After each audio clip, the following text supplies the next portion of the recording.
gis-gisu ki nekkoon njiitu réewu Sénégal Léopold Sédar Senghor ba tax mu daldi woon amul li ñu naan société des terres neuves li nga xam ni moo fare ci diggante Koupantoum ak Maka Koulibantang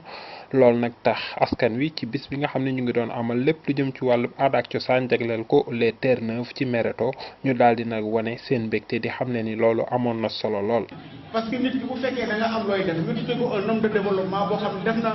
preuve am ci Sénégal ñëpp xam ko loolu dafay tax.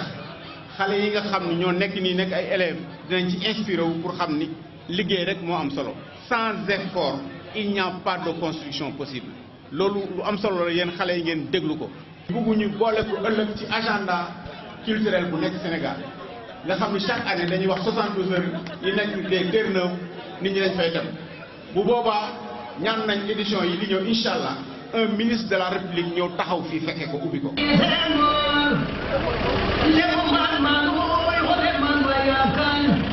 mu bokk ci ay agent yoo xam ni ci jamono jooju ñoo bokkoon ci société des terres neuves ñu gënoon ko xam ci STN ñoom itam ñu daal di fàttali ci jamono bi ñuy ñëw ni ñu fekke woon àll bi ak ni nga xam ne noonu la ñu liggéey woon ba lu bëri daal di fiy génn ci wàllum gerte ci wàllum mboq ak leneen loo xam ne dañ koy jëfandikoo fi nga xam ne moo jëm ci wàllum mbay mi ak yu ni mel lu jëm ci wàllum terre neuve nekk loo xam ne dañ koy dekkalaat rawatina fi nga xam ne moo fare ci diwaanu Koupantoum